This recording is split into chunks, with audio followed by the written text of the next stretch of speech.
As you can see here, students, the next point is about gender roles, which we have discussed it in the previous online class.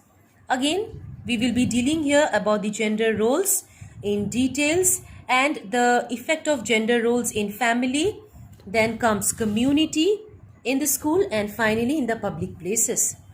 So the meaning is, I hope, clear to you all. Still, we will be discussing it again. So gender role means what?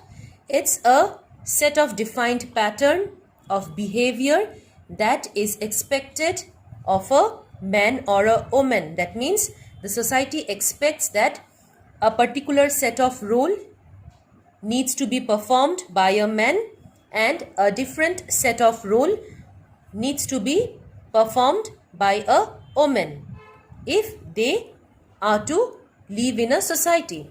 So these gender roles, it is said that may vary from society to society, it may vary from one culture to another culture, and in any given society they may also change over time. Not only there are different gender roles from one society to another society, but in one given society also gender roles keep on changing with the passage of time for both men and women. Now the second paragraph. A person becomes aware of his or her gender roles as he or she interacts with other members of the society, in the family, in the community, in school, and in public places. This particular sentence I also mentioned in the previous video. A person, in order to form a gender identity of his or her own, needs to self-assess himself or herself. Now, when can I assess myself? Only when I am interacting with others or the other members of the society, school or family. Only then I can understand what changes are happening in my mind, what changes I am experiencing, whether I am conforming to the gender roles of the society or not. All these different questions answer I will be getting when I am interacting with the other members of the society. Okay, now see, as I've said that, gender roles vary from society to society.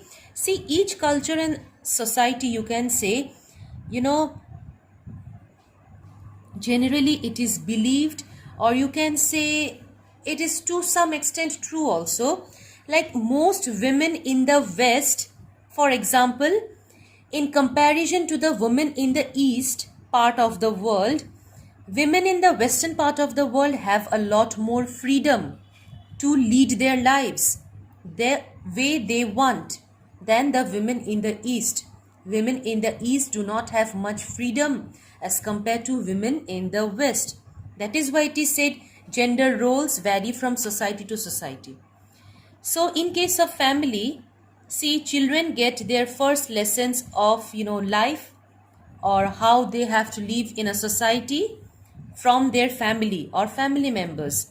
And usually it is expected that children will play the role of parents in future. This is very much obvious, isn't it, students? So a girl is usually encouraged to behave like her mother, and a boy is encouraged to behave like his father. In our Indian society, there is a general tendency of associating a girl to her mother. Like a girl will be having the characteristics of her mother and a boy will be having the manly characteristics of his father. This is what the gender roles, or what our society sets for ourselves. Next, according to tradition, girls are expected to grow up, marry, have children, do the household work and take care of the family. This is what our tradition society has set up. Next, hence girls are brought up to be kind, gentle, sober. Because why? Because after a certain age they need to go to their husband's house and then start a family. So in order to go to someone else's house, they need to be kind and gentle. That means they need to have feminine qualities, only the girls. Okay, and see the word expected here is written. And they are usually encouraged to develop skills such as cooking, stitching, sewing. Okay, now see, cooking, stitching, sewing, all these activities our society do not encourage much in case of the boys. See, boys are expected on the other hand to work outside home, earn money to support family. Okay, hence boys are encouraged to do well in sports and studies so that they become strong, intelligent, robust. On the other hand, girls are expected to be sober. However, these gender roles are not strictly followed nowadays, and there are many families in which girls are encouraged to pursue studies as well as they are encouraged to work outside their homes. Just like many of our mothers, they are also double working, isn't it? They are continuing with their household activities as well as they're working outside. Next, we come to the gender roles in a community. Next is about the gender roles in community. It's written, a community is what? It's a group or a collection of those members who have something in common, like the common or the similarity may be in terms of language, culture, religion, work, etc. Okay, that means those people who have something in common, they come together and live together and they form a community having the same language, all this. Okay. Next, a person learns to speak a certain language as a member of his or her language community, which is very true. As part of a cultural community, he or she learns how to behave with other members of the community and also certain forms of art, music, dance, and so on. Isn't it? There are different communities, and a person who takes birth in one community understands or speaks, in case of language, understands and speaks the language of that community. Similarly, he or she will also be able to grasp the art, music, dance of that particular community, isn't it? As part of a religious community, the same person learns how to pray, where to pray, and how to celebrate the religious festivals of the community. When we belong to a particular religious group, we are taught how to pray, where to pray, and how to celebrate our religious festivals. Again, as a part of a professional community, we are taught how the work is done by our professional members, isn't it?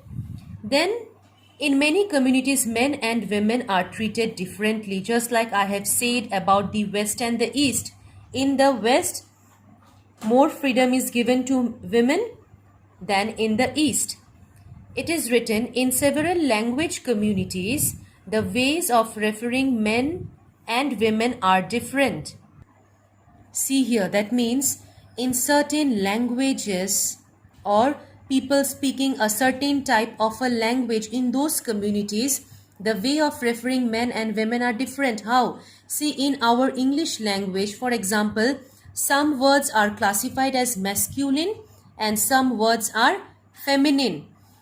How? We know the meaning of masculine, feminine, isn't it?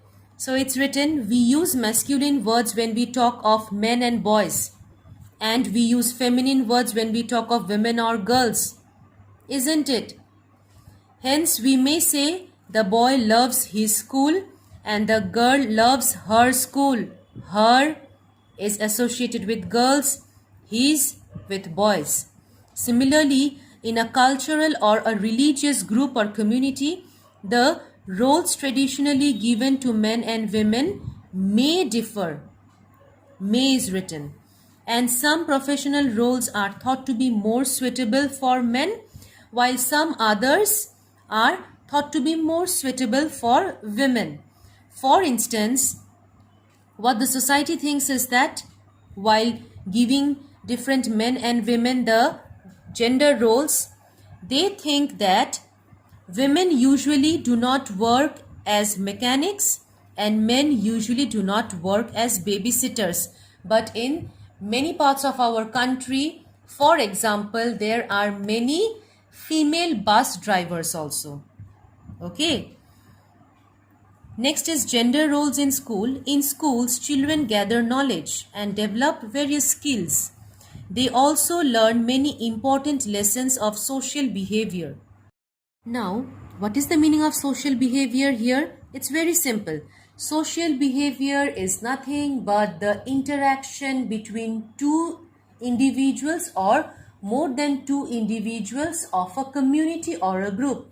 I repeat, social behavior is the interaction between two individuals or more than two individuals within a community or group where the activity of one individual has a impact on the other. I repeat, where the activity of one individual affects the other. For example, students here learn how to behave with the juniors, seniors, teachers. They learn to cooperate with others. They learn to obey rules, maintain discipline. Most of the rules are same for boys and girls, but there are some rules which are different. School uniforms, for example, are usually different for boys and girls, depending on how boys and girls are expected to dress. Expected to dress, the word expected is there. In many of the schools, majority of the schools, girls, they wear skirts and boys, pants. Though nowadays in some schools, no doubt, girls are also allowed to wear pants. Long pants, isn't it? So it is said that the dressing code is also different for boys and girls, though most of the rules in the schools are same for both girls and boys.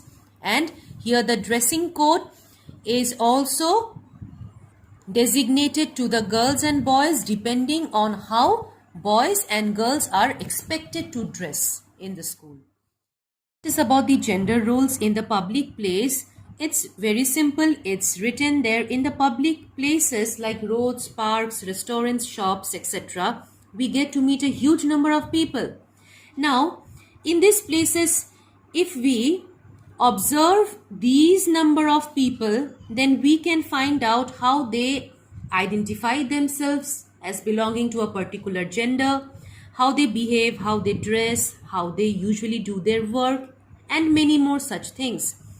By analyzing or by observing these people and their different characteristics, we can very well understand the different gender roles in our society.